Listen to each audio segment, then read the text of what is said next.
A beautiful day to you. Welcome. This is the daily headline newspaper update on the Insider Podcast. I am Kayode Sonny, and with me, I have Sunday Independent, Sunday Vanguard, Business Day, and outside of Nigeria, Daily Mirror. Starting off from the front page of Vanguard, the Sunday Vanguard, the Sunday edition is here on the big story on page 11. We have Supreme Court judgment.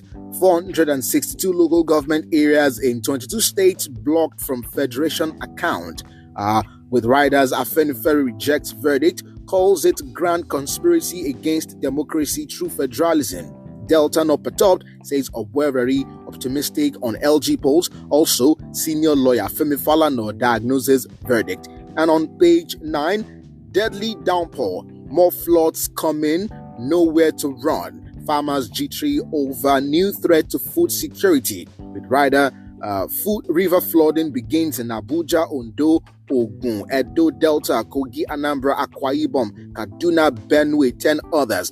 On page 4, we have Wole Soyinka at 93 of Nobel laureates' most engaging live events. On page 3, Oshoba at 85. My family gives me greatest joy in life. Tinubu and Yoku Akpabio, others praise him. On page 6, we have fire gods Emir Sanusi's palace. On page 5, U.S. election, Trump targeted by suspected assassins as he attacks Biden at rally. And also on page 4, second disaster in 24 hours, Plateau shuts down school, occupants escape death in Abuja building collapse. And now moving on to Sunday Independent, the big story here on page 3, Tinubu draws flag over proposed livestock development ministry. With riders, its continuation of its duplication, inefficiency, waste, or novel, it amounts to political complexity, bureaucratic multiplicity, says Kalu. New ministry can activate economic productivity, says Akinyemi.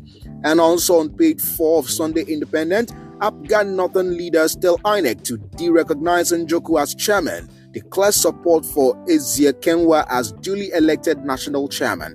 On page 5, Tinubu's policies not addressing economic challenges, says experts. And also on page 2, Nigerians back calls for part-time legislatures, says it will be cost effective, accommodate diversity. On page 5, LG autonomy verdict, Supreme Court has begun restructuring.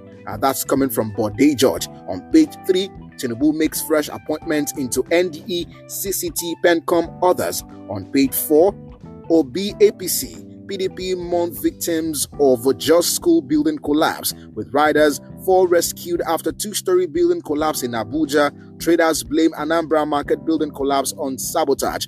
On page 2, Niger Delta stakeholders seek active NDDC advisory committee. And now on Business Day, the big story here, we've seen summer holiday in times of economic slowdown. With riders, high exchange rate causes setback, accommodation costs in Europe in all-time high.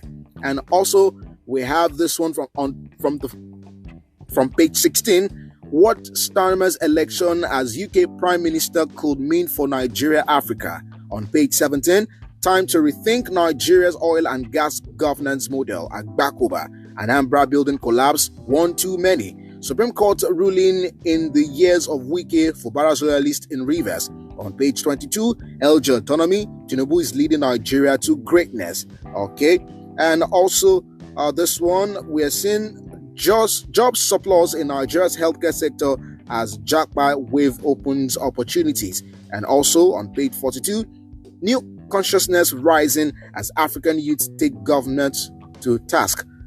And outside of Nigeria now, from Sunday Mirror, we're seeing Spain versus England, July 14, 8 p.m.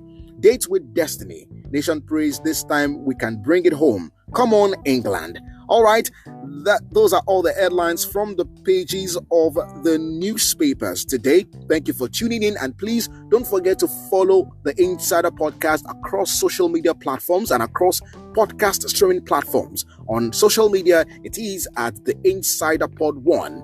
And please don't forget to send in your reaction or comments in the question and answer box below this post. I am Kayode Sonny. Thanks for listening.